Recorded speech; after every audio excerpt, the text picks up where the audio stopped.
Abisala sa mga bagong tagapangalaga ng Brilyante. Abisala. Abisala. Okay, October 2023, nang una kayong umupo dito sa GMA Integrated News Interviews para i-announce yung new generation of Sangre. Anong nararamdaman nyo? From the last time na we were here, ang laki ng pinagbago ng buhay ko, sa totoo lang, Kuya Nelson. I mean, pag lumalabas ako, hindi na ako si Faith Da Silva. Ako na si Sangre Flamara. At Asan yun? napakalaking obligasyon nun, di ba? Nabitbitin yung pagiging sangre. Pero doon din lumalabas yung kung gaano kalaki na din yung naging journey namin or gaano naging kahaba yung journey namin dito sa Encantadia Chronicle Sangre. Totoo yun. Sang-ayon ako kay Faith. Kasi simula pa lang nung in-announce na yung Sangre, ang laking pinagbago rin ng karir ko. Sobrang mas na-recognize ako ng mga tao, mas natatandaan na nila ako, uy, siya si Adamos. Nakakatuwa kasi kahit hindi pa nila napapanood yung Encantadia Chronicle Sangre. Buo no? Proud Sobrang proud Hindi pa nila napapanood. Naalala ka na nila na ikaw yung gaganap bilang bagong tagapangalaga ng Brilyante ng Tubig. Na hanggang ngayon, na pinagpapasalamat ko nga sa GMA Network na talagang kung hindi dahil sa pagkakataon na ito, palagay ko bumalik na ako sa pag-aaral at tumigil na ako sa showbiz. Talaga? May ganun na ako naiisip before na meron akong timeline na sinusunod. Siguro, I think arrangement talaga ni Lord na kailangan ko mapagdaanan lahat yun bago niya ako iluklok dito para din maging handa ako. Kasi simula nung nagsimula yung Sangre, napakaraming challenges din ang dumating para subukin yung paniniwala mo sa sarili mo, paniniwala mo sa mga bagay-bagay. And I'm so grateful to be part of this biggest show ever ng GMA. Yeah. Sobrang masayang-masaya yung puso ko. Angel, ikaw, nakapag-Running Man Philippines ka pa eh. I know, and same with Kelvin, Kuya Nelson, if you guys don't know. Ako, nasa verge na talaga ako na tapos na. Yes. And I said Nakakwit ka na? it before. Totoo? Yes. Kinuwento ko yun, Pepito Manaloto sa taping namin. Shinare ko yun kay Kokoy na parang nawala na ako ng pag-asa. Sabi ko sa kanya, tapusin ko na lang yung contract ko. Kasi ilang months na lang din mag-expire na yung contract ko. Tapusin ko na lang, tapos punta na lang ako sa dad ko, mag-aral na lang ako, or mag-business na lang ako. And then Running Man came. Parang yun yung naging bakod na nilagay ng universe o ni God na Huwag ka hindi, umalis. dito ka lang, may plano ko. And now, I see why I'm here together with the Sangres. Bianca, ikaw, anong nagbago since 2023? Siguro, Kuya, aside from of course, yung blessings and doors that are continuously opening for all of us because of this project, no?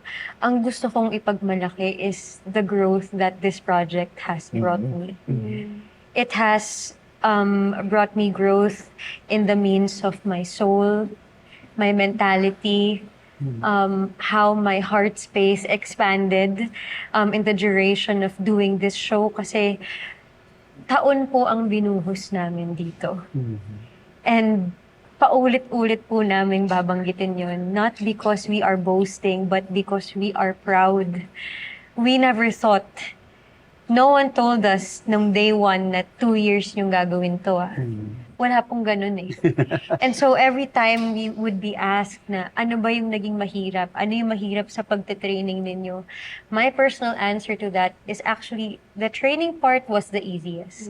Kasi yung pagte-training namin... training pa na pamatay? Yes. It was actually the Easy pa easiest, pala yun, Kuya. ha? Because Yes. when you train, understood sa mga utak natin na pwede kaming magkamali doon because we're training. We have the freedom na magkamali because we are still learning the skills that we have to acquire for the series. And so the hardest part is not the training. It was actually the process because we weren't ready, that we needed a certain amount of endurance to push through and finish the whole project. Yeah. And now that it brought us to where we are at this point and it hasn't even aired, we are nothing but grateful, Yes. but nervous. Nervous? Nervous. Sa Pero- dami ng ginawa mo, Oh, yes. Bianca. Oh yes, kuya. Because this is Encantadia. It is not just any other project. And to be given the seats that we are seated in right now, walang humpay po na pasasalamat. You Ang fought meron for that kami. seat. We all did. Yes, you We all all fought did. for that And seat. actually, sa mga panahon na napanghihinaan kami ng loob, isa sa mga na-realize ko ay, oo, mahirap. Madaling sabihin na parang, ayoko na. Pero ang kinapitan ko, maliban sa kanila, May dumating na time sa'yo na gano'n. sa amin. Kasi si Angel, Sa aming apat. almost quitting. Because it Were wasn't you easy. also? I It wasn't mean, easy. sa buong Hindi journey ka pa na pwedeng yun. mag-quit, marami Hindi ka pang ako bayarin. pwedeng mag-quit. Oo, di ba? Patong-patong ang mga bayarin. Pero kasi, given the pressure po, na hindi naman instilled ng mga tao sa paligid, it's more of like kami. Alam namin yung obligasyon na pagiging sangre, napakabigat niya na obligasyon. It's more kuya, yung parang, paano ba natin gagawin to? Kaya ba natin to? Yeah. And yung pressure of having people's expectations around us because meron kaming mga sinusundan eh. But I know Yes. you never doubted yourself. We just don't show it, kuya. But again, So yun ang binabayaran sa'yo. it's because it's a new phase of our lives eh. Yes. And so, we braved this phase and yung lakas na hinugot namin sa isa't isa, Mm. plus the belief that there's a reason kung bakit tayo yung nakaupo dito.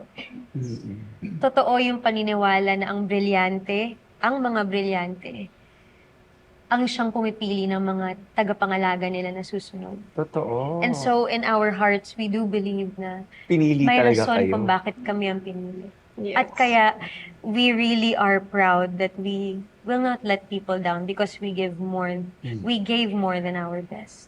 You know, before we continue, I would mag-throwback muna tayo kasi meron kaming clip nung interview nyo nung 2023. And we would like to see kung ano ba kayo dati sa nakikita ko ngayon. Ganun yata eh. Parang Hindi ko alam mararamdaman na kapag napanood. Oh, this was Ito si 2023. Hindi ko pa mawari kung ano ang talagang nararamdaman Baby ko girl. exactly kasi mixed emotions. Sa totoo lang na nanalangin ako, Kuya Nelson. Nanalangin ako na maraming salamat. No other words. Hindi ko hiniling. Pero ipinagkaloob sa akin. That's why I am very, very thankful.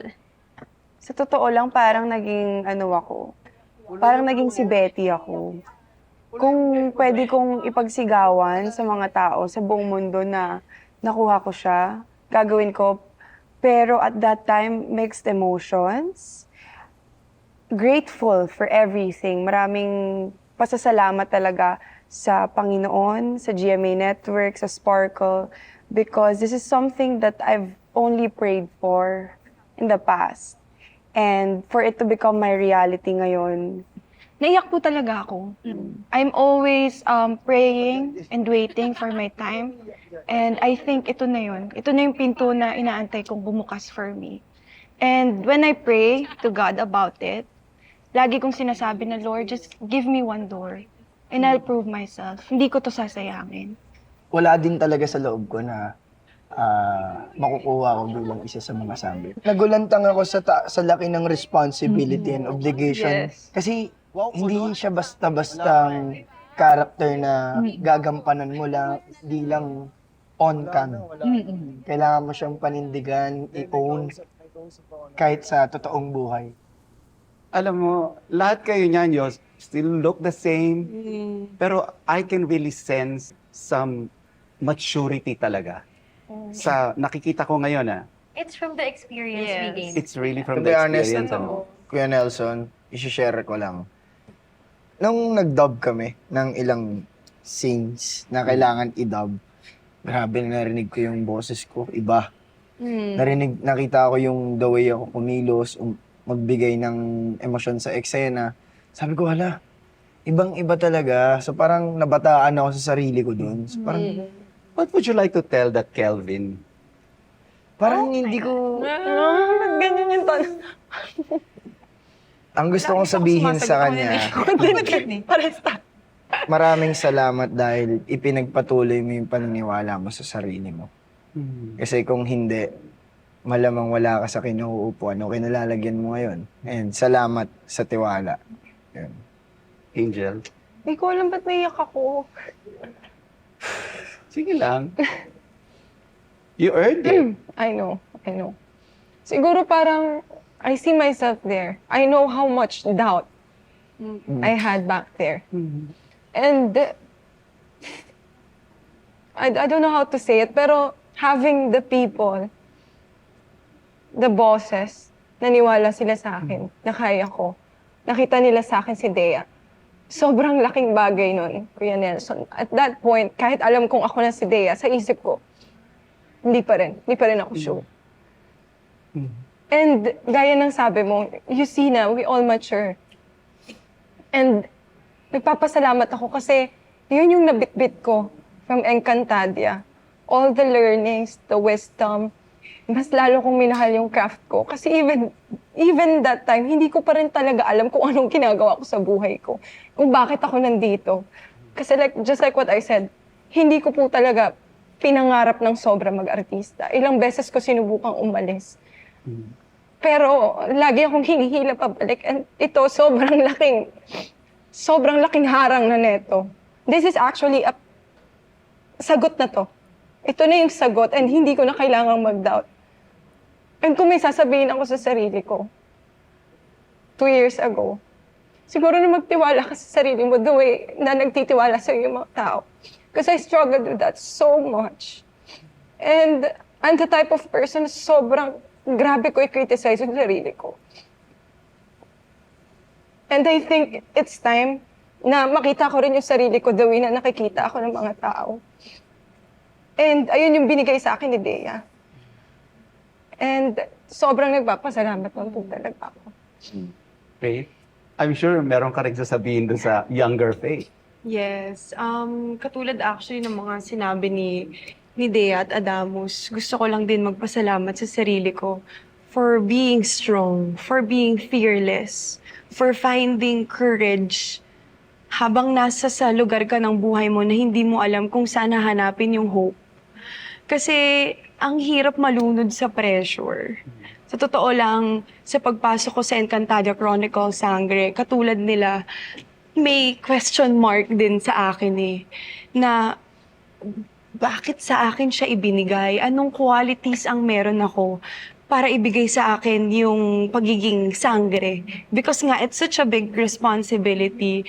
At gusto ko lang din magpasalamat siguro sa sarili ko for opening up your heart. Dahil natuto ako na to connect with other people, to connect with co-sangres because hirap ako Hirap ako na makipagkaibigan, hirap ako na nabuksan talaga yung puso ko. Why? Probably from baggages ng past na natatakot. Lagi akong may fear na tatanggapin ba nila ako? Kasi yung personality ko bilang si Faith, ang laki. Ang mga emosyon ko ang tataas palagi. I'm not sure if tatanggapin ba nila ako sa kung sino talaga ako. But iba din pala yung tapang na ibinibigay ng pag-ask ng help from the people around you. And yung tulong na naibigay sa akin ng mga co-sangres ko, alam ko na hindi ko magagawa yung journey na to, hindi siya magiging dikit na dikit sa kanila if I didn't ask help from them. Alam niyo po yung talagang nakapagpasave sa akin sa mga doubts ko is we're all going through this for the very first time together. Bianca's looking at your interview kasi ako yung nag-interview niyan And sabi ko nga sa'yo, di ba, at that point, ang tingin ko sa'yo, you're one of the fearless na kilala kong artista. Pero mas may level up pa pala. Kasi seeing you now, I mean, from 2 years ago, iba ka na Salamat, Kuya. I would take that as a compliment. It is definitely a compliment. I feel like, I remember when we had that interview in 2023. And I do remember you telling me na you see me as someone who is fearless, Yes. someone who's confident, and who does the work as how she should.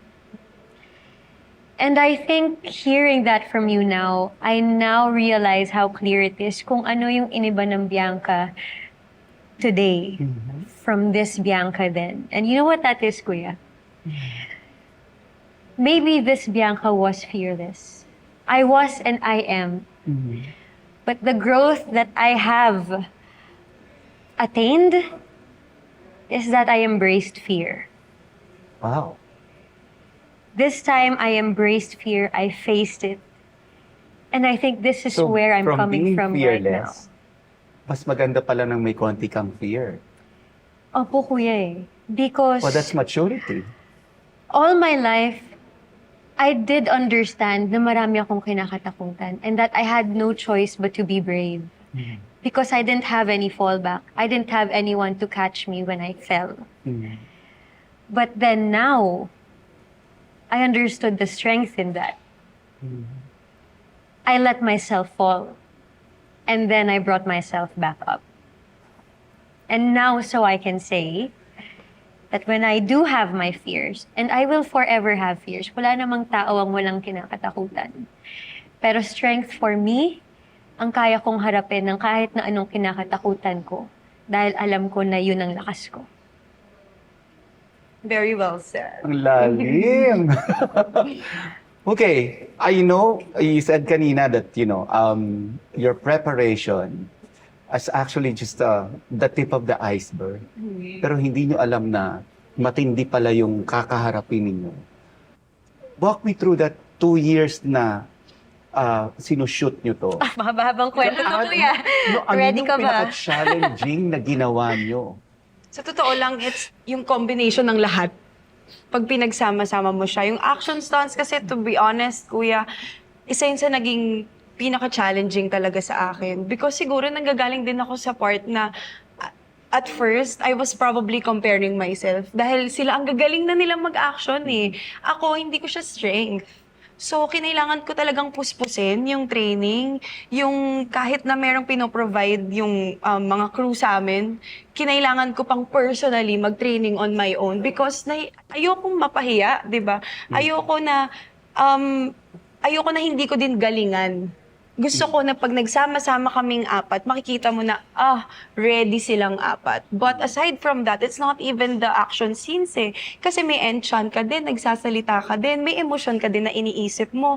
Also, yung mga outfits din namin, mga costume namin, nang ginagawa mo yan na iba't iba yung klima kada araw, mahirap siya. But in totality, I think ang challenging talaga or the hard part is yung paano mo paniniwalain yung sarili mo na sangre ako. Because being a sangre, it goes beyond who we are. Dahil hindi mga tao ito, mga sangre. It's bigger than all of us. So, yung tindig mo pa lang, yung tayo mo pa lang, sangre ka ba talaga? Naniniwala ka na sangre ka? To me, it's that. But I think nandun yung power ng brilyante itself. Na kapag... So, pumapasok sa katawan mo. Yes, na kapag suot mo na yung costume mo, ma-embody mo talaga. Ako, yung fearlessness at yung fire ni Flamara, nanggagaling siya kay Flamara mismo. It's not even faith anymore. Ganun pala siya. Yun yung magic ng Encantadia. Kayo ba? Like, do you feel the pressure o parang hindi? Kumbaga, tatanggapin naman ito ng tao eh. That's Kahit- the pressure. Actually, you just put into words where the pressure is coming from and why there is pressure. Why? At hindi naman namin dinideny, Kuya. There is pressure and it is intense. Knowing that we are the third generation of this franchise. Knowing how much people are looking up to this world that GMA has opened into the world. It's so much pressure because you want to be successful in showing how bright the colors will shine in this world for them. Lahat ng mga Encantadix, imagine ilang dekada na silang nagmamahal sa mundo na ito.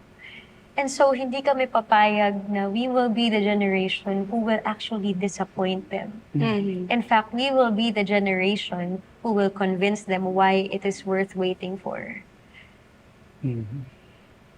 the pressure is on the same level of how proud we are that we finished this. And actually, watching everything that has been coming out online about the show, kahit kami, kuya, we never even imagined that it would look this good. Magnificent. Yes. We couldn't even describe. Hindi lang siya magical, hindi lang siya basta emotional. It's Encantadia, and we're part of it, and that it's amazing.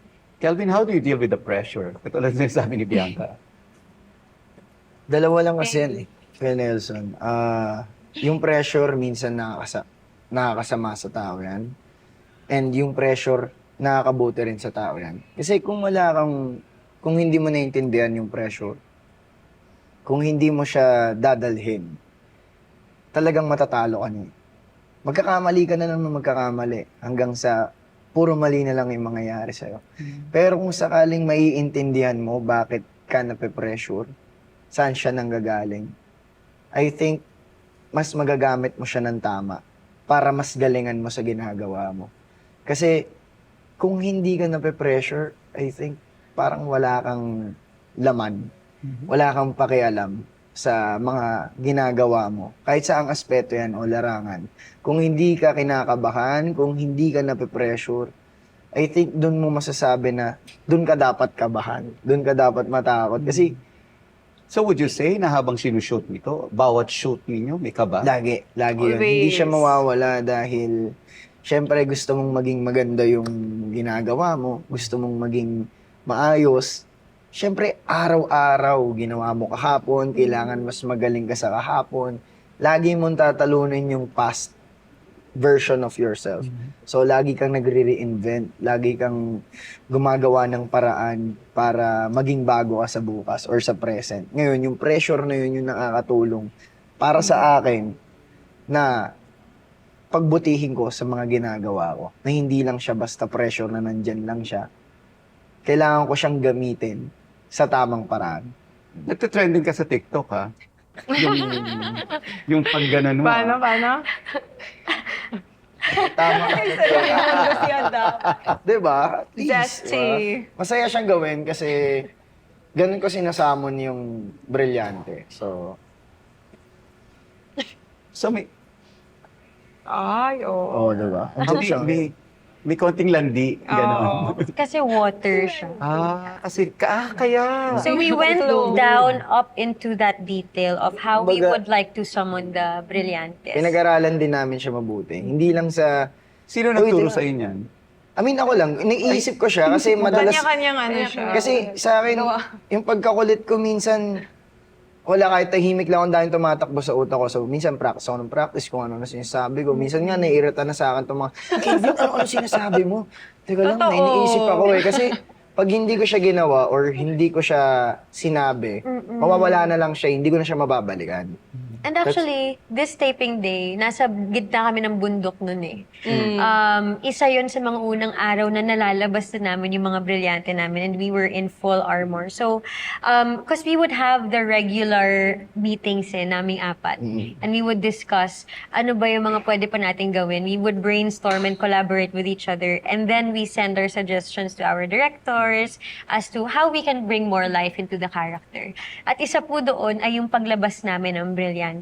I know isa sa mga mapapanood ninyo from the past years is that pag nilabas nila, it's really just purely bringing out. Oo, yung gaganon. Open kamay lang. Pero sa amin, parang we wanted to at least put a different flavor to it on our way. So, inisip namin, nilagyan mo ng konting Bianca. gawa tayo ng kasa natin. Kumbaga, sa baril Paano may natin kasa. kakasayan? Kami may kasa sa brilyante. Connected pa rin sa element. So, depende sa element. And sa story ng bawat character. So, his is this way because it's water. Mine is this way dahil lupa. At si Terra, laging galing sa puso yung story niya. And kay Flamara is fire. Summoning the fireball, Yan. di ba? Fireball. Tapos yung kay Yung sa akin Dea. kasi Si Dea. Yan. Win. Kasi, may galing. So we really did push ourselves So to get naging geek into that. pala kayo. Yes, yes. Super. Ano to, kaya Nelson, ang feeling kasi niyan kapag ginawa mo na siya, lalo pag naka-costume ka, nai-imagine ko talaga na parang, nararamdaman ko talaga na parang may mainit dito na iniisip ko, parang The energy. dumadalo yung tubig dito sa kamay ko pumapalibot bago lumabas yung Eh, Brilliant. lalo Ganun ko pa siya nung nakita mo nai-imagine. yung CGI. Yes. Pag ginagawa ko siya, ganun ko siya ini-imagine. O, nung nakita mo yung CGI, anong naramdaman mo? Grabe, labot ako talaga. As in, sorry pero lagi ko siya pinapanood. Pampasaya. Pampasaya. Tapos naka-speakers. Every day. Naka-speakers Every kasi. day. Tsaka gusto ko lang din sigurong sabihin na yung visually, yung Encantadia Chronicles Sangre, masasabi ko talaga na na-level up talaga natin yung effects dito sa Pilipinas. Because ngayon lang din ako nakapanood at nakakita ng ganito ka-detailed na mga effects.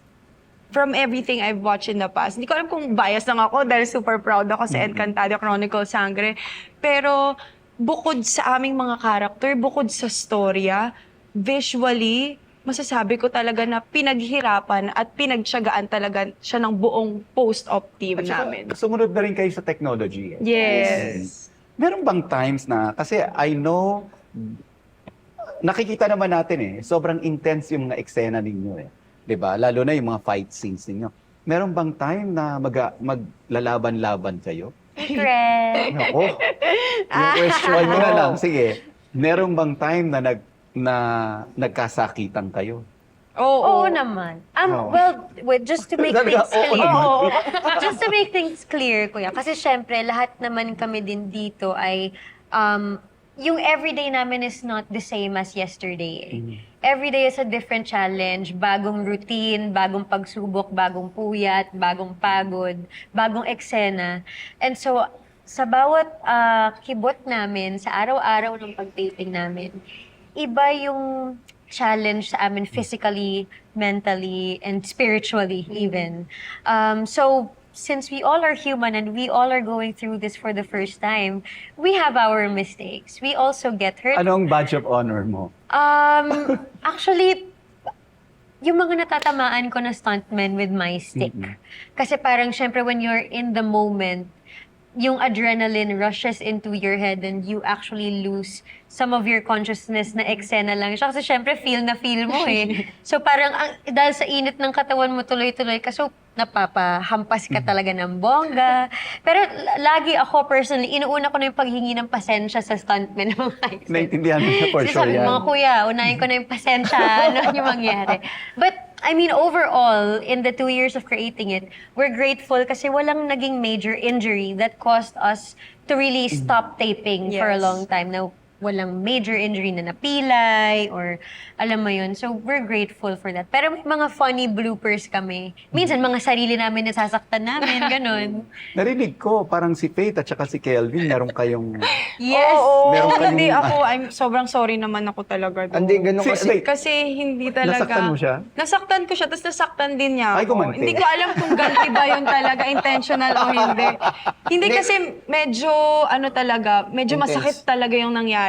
Yung tuhod ko napunta sa mukha ni Kelvin. As in, Sinuhod ka. yung number kasi na ginawa namin, kailangan specific ka sa spot na pupuntahan mo Kung sakaling may lilihis ka, magkakatamaan talaga kayo. Ang nangyari, yung bilang kasi, sasampa siya hawak siya sa likod ko, tatalon siya. Ang nangyari, pagka-kill ko sa kalaban, pupunta na ako sa pwesto ko, nauna siya. Nauna siya sa akin. So, yung pagpunta ko sa pwesto ko, pagyuko ko, tumama yung tuhod talaga. Salubong talaga yung tuhod ko Mata, sa... dito talaga black sa eye. mata. Hindi Wala. naman. Na-blackout talaga ako. As in, Not black eye, blackout. Blackout.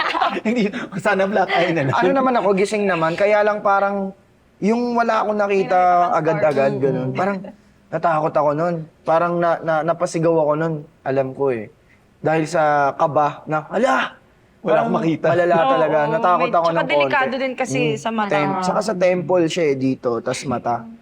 So parang, wait, napasigaw ako. Paano ka ginantihan? Nasuntok ako. Dito.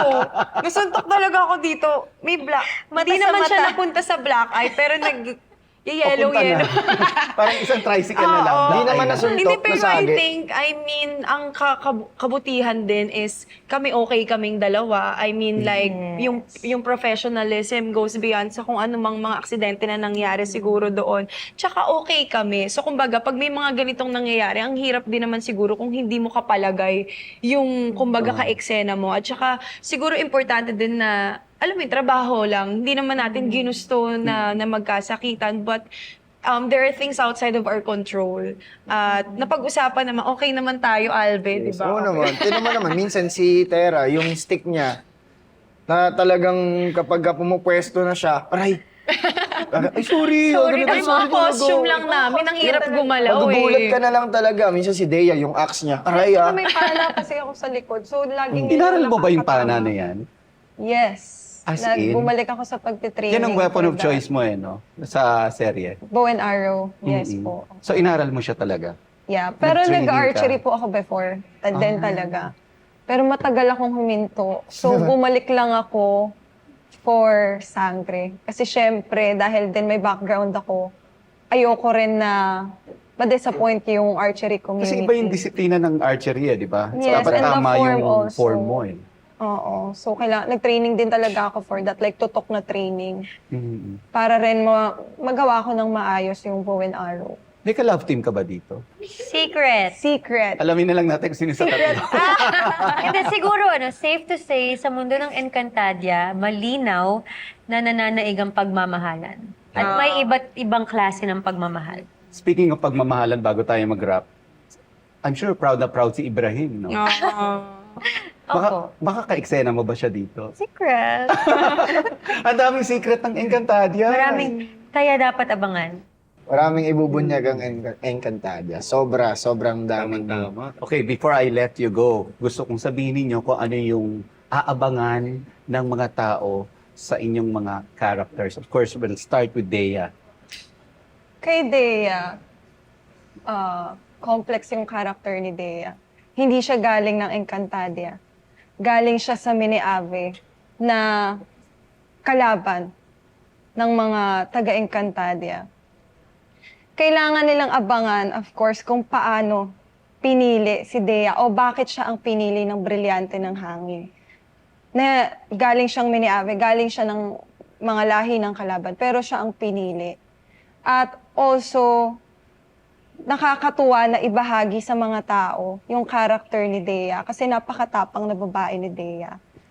At kahit na iba yung kinalakihan niya, pinipili niya pa rin yung tama at yung pagkakaisa. Si Adamus, Nako. ang nag-iisang lalaki sa mga sangre. Alam mo, nagulat ako na nagkaroon ng isang lalaking sangre. Actually, ako din, Nelson, kasi bata pa lang ako talagang tinitingala ko yung Encantadia. Puro babae sila eh. Na nagulat ako sa sarili ko na napabilang ako Ikaw dito. pala yun. Yes, oo. Hindi ako mapaniwala. Alam nila yun kahit na nag-workshop namin. Ang tagal bago nag-sink in sa akin na, oo nga, ikaw nga eh. Sangre ka nga. Kumbaga, oo nga, ikaw nga yun. Ito na nga eh, nag-workshop na nga tayo eh. Kumbaga, bagong flavor. Pero ang gusto kong abangan ng mga tao, kung bakit nga ba magiging slave si Adamus. Kung bakit siya binansagang slave prince, di ba? Saan siya bumagsak, ano nangyari, bakit siya naging isang alila. So, dadalo yung mga impormasyon kapag pinanood na nila tong Encantadia. Huwag mo nang maniwala sa fake news. Ano? Oo, huwag kayong maniwala sa fake news kasi napakaraming tinatago ng Encantadia pero pag pinanood nila to, konektado sa past and sa future. Lamara, parang pabilin na yung ano. Pabilin, no? Oo, hindi, no? Bilang si Flamara ay nanggaling sa kampo ng mga Hatoria, kilala natin ang mga Hatoria na umaanib sa kasamaan. Sa totoo lang. Ngunit ako ay pinalaki ng ang aking ama, si Azulan, ay isang Punjabwe. Ang aking Ada Pirena ay isang Hatorian. Pag pinagsama ito, aanib din ba siya sa kabutihan o kasamaan? Yun ang dapat nating abangan para kay Sangre Flamara. Tera, pinakamahirap na role na nagampanan mo sa buong buhay mo. Oh yes, definitely. Definitely. Mm-mm. Anong expecting natin kay Tera? Ang dapat abangan kay Tera, yung paglalakbay ng buhay niya. Mhm. Yun ang maipagmamalaki kong dapat abangan sa kanya dahil yung pagdadaanan ng buhay ni Tera ay hindi pangkaraniwang tao lamang. Literal. I cannot say too much, pero mangha ako dahil naintindihan ko kung bakit karapat-dapat ang puso ni Tera para maging tagapagligtas. Isa ng isa ng Tayo tayo. pagkuha na Tayo yan. Tayo.